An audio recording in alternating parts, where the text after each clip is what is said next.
Bienvenidos a un episodio más de Formando a Distancia, el podcast donde hablamos de innovación y avances en las ciencias de información geoespacial en la voz de los expertos. Yo soy Edalí Murillo y el día de hoy nos acompaña el maestro Daniel López. Muchas gracias, maestro, y bienvenido. Muchas gracias por la invitación. Daniel López López es agrólogo y cuenta con un Magister of Science del International Institute for Aerospace and Earth Science en Enschede, Netherlands. También es maestro en geomática e investigador del Centro de Investigación en Ciencias de Información Geoespacial, Centro Geo México, en el área de geopolítica y territorio desde el año 2000, donde ha desarrollado alrededor de 15 proyectos en aspectos de planeación territorial y estudio del paisaje. Los resultados se han publicado en 2 libros, tiene 3 capítulos del libro y más de 25 artículos en revistas internacionales complementados con aspectos de análisis y modelado espacial y vulnerabilidad del paisaje al cambio ambiental global y cambio climático. Maestro, muchas gracias por acompañarnos. Para comenzar, voy a hacerle algunas preguntas para que nos platique un poco sobre sus líneas de investigación. ¿Podría explicarnos qué se entiende por cambio ambiental global y cuáles son los factores detonantes y cómo es que estos se interrelacionan? Ok, una pregunta interesante. Bueno, el cambio ambiental global se refiere a la integración de problemas ambientales asociados con las actividades humanas, ¿sí? Básicamente, el detonante principal de estos cambios es la población planetaria y el incremento de esta población planetaria. ¿Cómo se interrelacionan? Pues básicamente se puede decir que la población planetaria o la población en general tiene unos requerimientos de supervivencia, digámoslo así. O sea, necesita comer, necesita desplazarse. Esto lleva a unos patrones de consumo o una intensidad en estos patrones de consumo, patrones estos que algunas veces no son muy amigables con el medio ambiente, y esto ha traído problemas. Entre esos patrones de consumo, uno de los que más ha afectado el cambio ambiental y particularmente el cambio climático. Ahora vamos a hablar un poquitico de eso, esas diferencias entre cambio climático y cambio ambiental, es el consumo energético y el uso de tecnologías, o sea, el mismo desarrollo que ha tenido esta población. Bueno, básicamente los factores, como decíamos entonces, están asociados con el detonante fundamental es la población planetaria, o sea, en cualquier nivel. Pues la población, para sobrevivir, pues necesita consumir alimentos. Esto lleva a otro factor determinante en el cambio ambiental, que es la deforestación. O sea, se tumban bosques a través de toda la historia se han deforestado cientos, miles de hectáreas, y ese es uno de los factores detonantes del cambio ambiental global. Otro factor muy asociado con las necesidades de esta población es el uso de fertilizantes. En los países desarrollados, inclusive en nuestros países, hay uso de fertilizantes, y este uso de medida de fertilizantes también es un detonante por los residuos que estos llegan.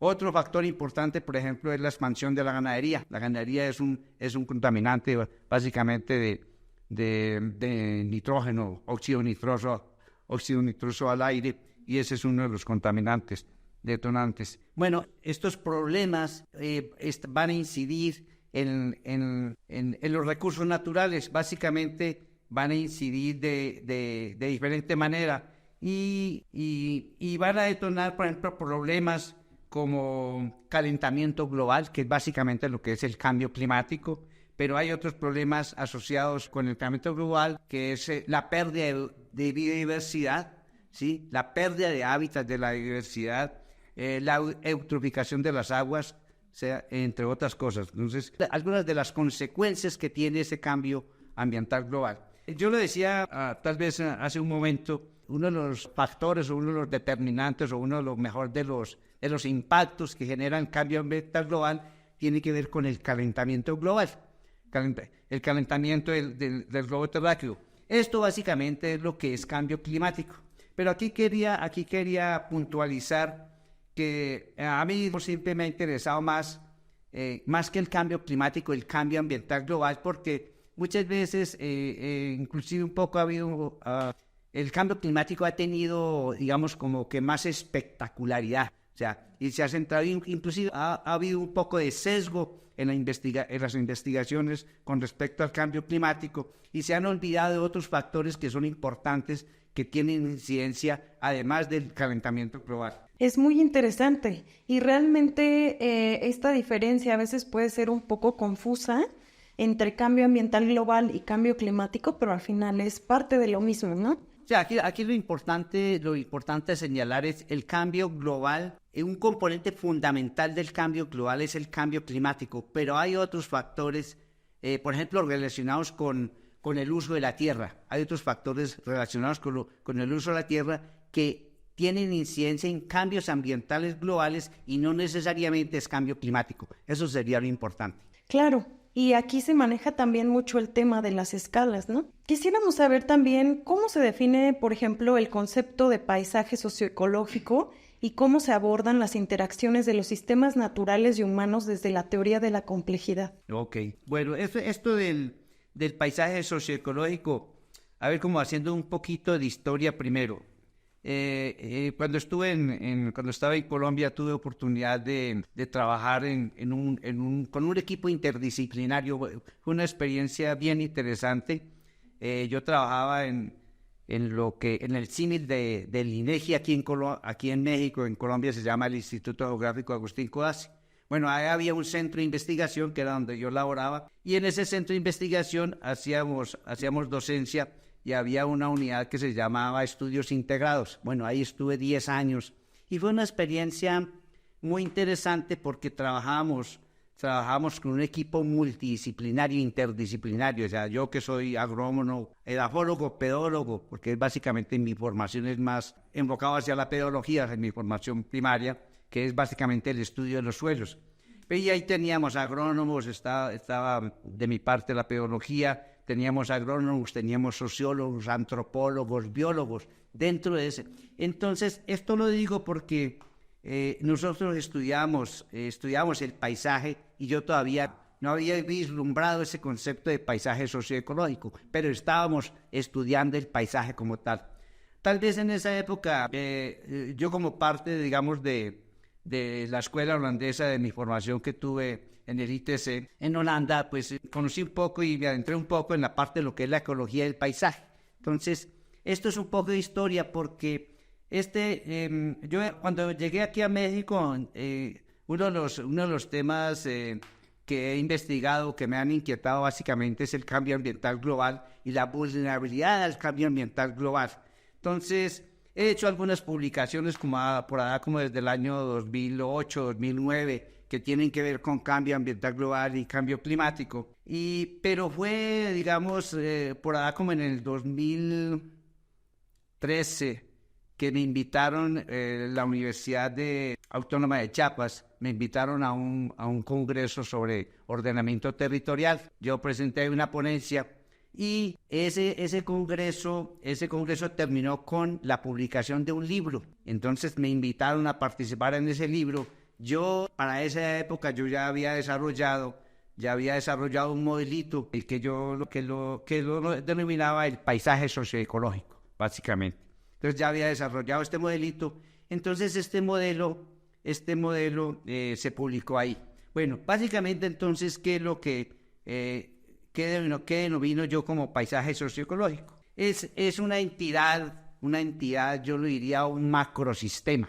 O sea, porque es un sistema muy macro. Una entidad que resulta una entidad compleja, muy compleja diría yo, que resulta de la interacción de dos grandes sistemas, los sistemas naturales y el sistema humano, que aquí lo denomino sociedad. Entonces, y en medio de, como conexión entre esos dos grandes sistemas, yo planteo dos elementos fundamentales. Por un lado, los servicios ecosistémicos vistos desde la perspectiva de la funcionalidad del paisaje. O sea, como un conector entre el sistema natural y el sistema humano. Y otro conector importante, que es lo que se llama los sistemas de producción. Estos sistemas de producción vistos desde la perspectiva de la sociedad, cómo el hombre utiliza los servicios ecosistémicos que ofrece la naturaleza. Entonces, el modelito básicamente es esto. tiene esos dos grandes componentes. Lo hemos venido, digamos, modificando y mejorando con el trabajo que hacemos con Aristides, un trabajo que hacemos en la cuenca del Usumacinta. Valga la pena decir, ese es ha sido como el laboratorio nuestro, el laboratorio mío para hacer investigación. Llevo como unos 10, 12 años estudiando ahí y casi todas mis publicaciones, yo el 90% de mis publicaciones tienen que ver con la cuenca del Usumacinta. Entonces, este modelito, entonces, básicamente, volviendo al concepto, es el paisaje socioecológico lo concebimos como la interacción de dos grandes componentes, el componente humano y el componente natural, integrados de una manera jerárquica y anidada. O sea, una de las cosas que se plantean en este modelo es que el paisaje socioecológico está compuesto por dos componentes que presentan estructuras jerárquicas y muchas de ellas anidadas, básicamente. ¿Y cómo influye esta naturaleza multiescalar y jerárquica de los procesos e impactos relacionados con el cambio ambiental global en el análisis integral del paisaje? Yo hablaba, el modelito dice es un paisaje socioecológico complejo. Y esto de la complejidad, pues la complejidad aquí en sí del modelo, pues es fácilmente entendible porque es la integración de dos grandes componentes que son en sí mismos complejos. Y si se integran, y si los integramos, pues evidentemente la complejidad aumenta. Ahora, un aspecto interesante es que cómo estudiar, cómo plantear este modelo para el estudio del paisaje desde la perspectiva de la complejidad, que tiene mucho que ver con lo que me estás preguntando del aspecto de las jerarquías y de la autoorganización. Pues básicamente estos dos elementos se conjugan o es el resultado de un acoplamiento desde el punto de vista organizacional, desde el punto de vista espacial y temporal. Ese acoplamiento en estos tres elementos pues conlleva a la complejidad. Pero, y aquí viene lo interesante, ¿cómo se plantea este modelo para el estudio del paisaje desde esa perspectiva compleja? Pues lo interesante aquí es que se utiliza la misma definición de la complejidad, porque aquí lo que se plantea es que la complejidad que presenta este paisaje, tanto en el componente natural como en el componente humano, la complejidad que se presenta es una complejidad organizada.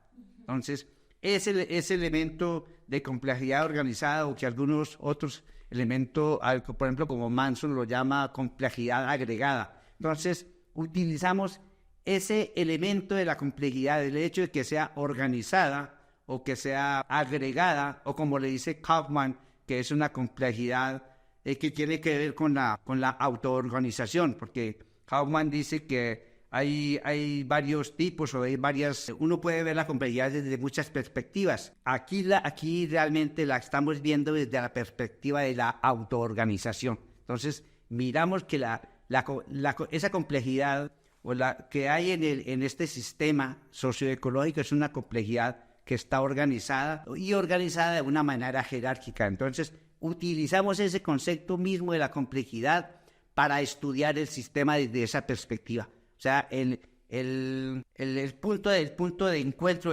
más bien no el punto de encuentro, no, el punto de partida para estudiar la complejidad es la misma complejidad, pero desde el punto de vista organizado. O sea, esos son sistemas que están organizados de una manera jerárquica y inclusive muchos de esos elementos están anidados.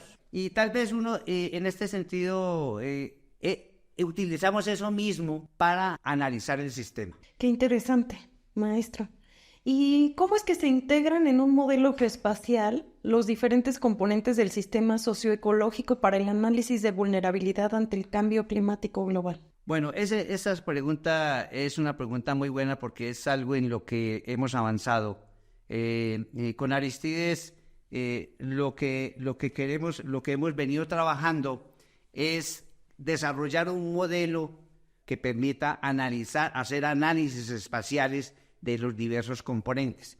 Entonces, donde más hemos avanzado es una de las cosas fundamentales que hay en la complejidad, el hecho que sea una complejidad organizada, que sea una complejidad agregada, o sea, ese es como el derrotero de la investigación, una complejidad modularizada. Entonces, estudiamos, o sea, la misma complejidad me permite desagregar, o sea, el hecho de que sea jerárquica y que sea organizada, eso me permite desagregar los componentes y desarrollar como modelos modulares para estudiarlos. Entonces, el hecho de que se presente, y ya que lo que me preguntas ahorita es cómo las jerarquías, cómo los patrones espaciales y procesos que son organizados y jerárquicos, cómo se crean. Entonces, utilizamos esa organización misma para estudiarlos. ¿Cómo construimos el modelo? Tal vez donde más hemos avanzado es en el sistema natural, porque decíamos antes que ese paisaje socioecológico está conformado por dos grandes sistemas, que es el sistema natural y la sociedad o el sistema humano. Bueno, donde más hemos avanzado es en el sistema natural. Ya desarrollamos un modelito que está publicado inclusive por ahí en un libro, uno de los libros que tenemos con Aristides. Ahí hicimos un buen ejercicio donde construimos el modelo, tomamos toda la parte natural del sistema natural y construimos un modelo jerárquico donde se integran muchos elementos. Integramos la geología, la geomorfología, el clima, los mismos suelos, eso para generar unidades homogéneas en todos estos elementos. Y eso desde una manera jerárquica, o sea, generamos unidades en diferentes niveles diferentes niveles de escalas espaciales o de la escala espacial. Eso permite, o sea, la utilidad de esto es que permite, de una parte, básicamente el fin último es ayudar en los procesos de planeación territorial. O sea, estas unidades me permiten hacer análisis a nivel regional, a nivel estatal o a nivel municipal, dependiendo del nivel en que nos ubiquemos. Entonces, yo creo que como se ha avanzado en este modelo, la parte de los recursos naturales, la parte del componente del sistema natural está más o menos resuelto. Ahora nosotros estamos construyendo el segundo modelo geográfico para el sistema humano. Y yo creo que ese sistema humano, entre otras cosas, nosotros lo particionamos como para poderlo estudiar, porque en la realidad lo que existe es una integración compleja y a veces los límites no son tan claros, sino que son difusos de cómo se integran ese componente humano con el componente natural. Pero nosotros lo separamos o lo disgregamos, ¿cómo se dice? Lo categorizamos como cuando lo que uno hace, por ejemplo, cuando está hablando en percepción remota del espectro electromagnético. El espectro electromagnético es un continuo de energía, pero uno lo discretiza para entenderlo, lo discretiza en colores, en que el verde, en que el azul, el rojo, las microondas, qué sé yo. Eso más o menos estamos haciendo, tratando de discretizar esa complejidad para estudiarla, y por eso estudiamos por una parte el sistema natural y lo que vemos es que como ya más o menos tenemos resuelto el modelo geográfico del sistema natural, parte del sistema humano lo podemos insertar dentro de cómo se inserta, porque el sistema natural es como sirve de base sobre el cual está el sistema humano, por decir algo, para que me entiendan un poquito este enredo. Por ejemplo, los sistemas de producción, los sistemas de uso de la tierra están anclados en un sistema natural. Ese sistema natural ya nosotros, como les decía, lo tenemos más o menos resuelto desde un punto de vista jerárquico, que tenemos unidades muy generales, unidades medias y unidades muy detalladas, y ahora estamos construyendo ese sistema, ese modelo geográfico, que es un poquitico más complejo, pero ahí vamos, estamos avanzando en construir ese modelo del sistema humano, y teniendo como eje aquí, en ese sistema humano, yo les estaba mencionando antes que cuando estaba hablando del sistema socioecológico, no, mejor, del paisaje socioecológico, les decía que había dos componentes que conectaban esos dos grandes sistemas, y uno de esos componentes son los sistemas de producción. Pues ese componente es como el conector, la guía para construir el modelo del sistema humano. Es el componente de los sistemas de producción. A través de eso, como nos está sirviendo de guía para construir este modelo. Es muy importante, ¿no? Cómo a partir de estos modelos geográficos, geoespaciales, uno también puede entender la complejidad expresada en el territorio. ¿Nos podría hablar un poquito de su experiencia en el proyecto de análisis integral del paisaje en la cuenca del río Usumacinta? Bueno, yo te decía antes que la cuenca del Usumacinta, en particular para mí y también para Aristides, que con él venimos trabajando hace unos 10 años, ha sido como el laboratorio.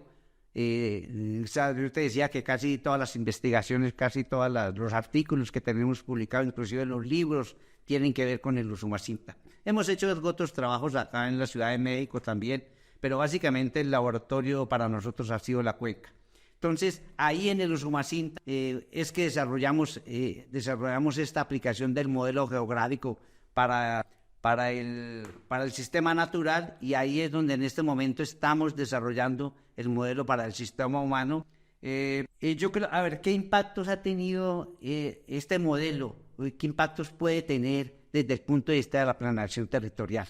O sea, una cosa importante es que como el modelo, en el caso del que ya tenemos desarrollado, el modelo geográfico para el sistema natural, tenemos unidades en diferentes escalas espaciales.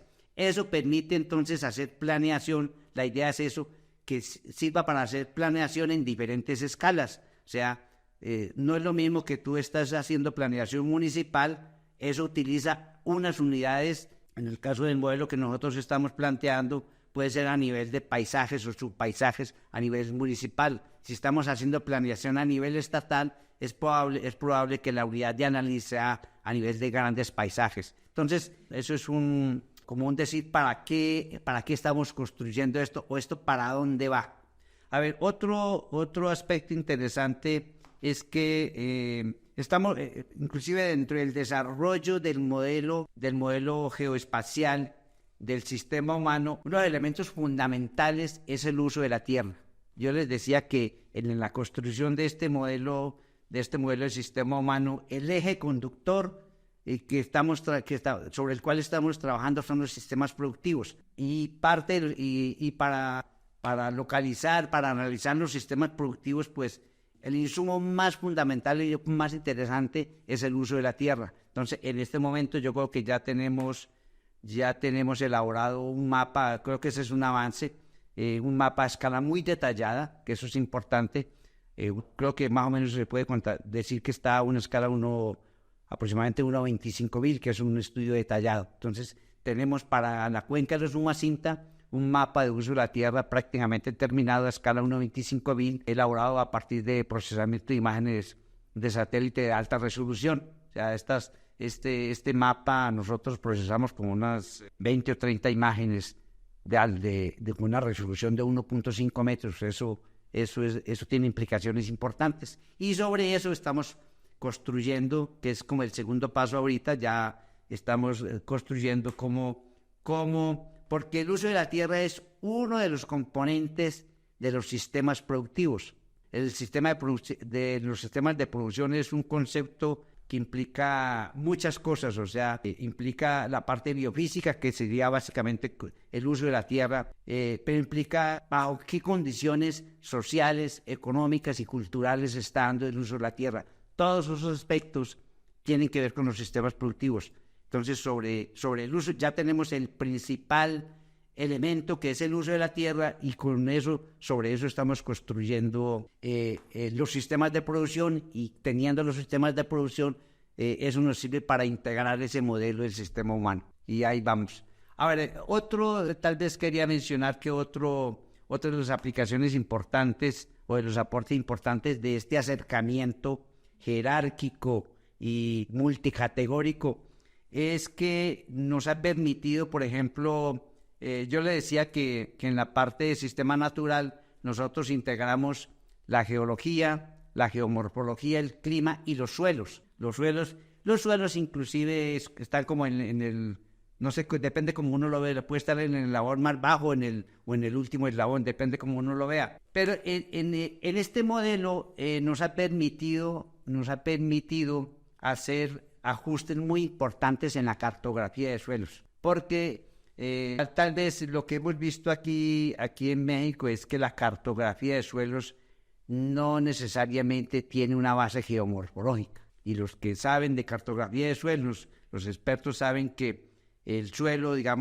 uno lo puede definir desde el punto de vista de sus variables, que es el resultado de 5 factores formadores, entre ellos la geomorfología o el relieve. Entonces, y es el principal formador. Si no se construye la cartografía de suelos sobre ese factor, pueden haber inconsistencias, que es lo que más o menos nosotros hemos encontrado. Entonces, como nosotros creamos unidades donde la geomorfología es un factor determinante, a través de esas unidades hemos encontrado algunas inconsistencias en la cartografía de suelos, porque pensamos que la cartografía que se ha hecho en México de suelos no tiene una base geomorfológica per se. Entonces, digamos, es como otro aporte que por lo menos en nuestra área de estudio hemos podido actualizar y ajustar la cartografía de suelos para el área, que sería otras aplicaciones. Muchas gracias, maestro. Realmente su investigación y aportes ha servido mucho a la comprensión de grandes problemáticas, como el cambio ambiental global, pero también a la toma de decisiones. Gracias por estar con nosotros y compartir su experiencia. Muchísimas gracias por la invitación. Agradecemos a nuestra audiencia y los invitamos a seguirnos en nuestras redes sociales para estar atentos a nuestras promociones, eventos y oferta académica. Hasta la próxima.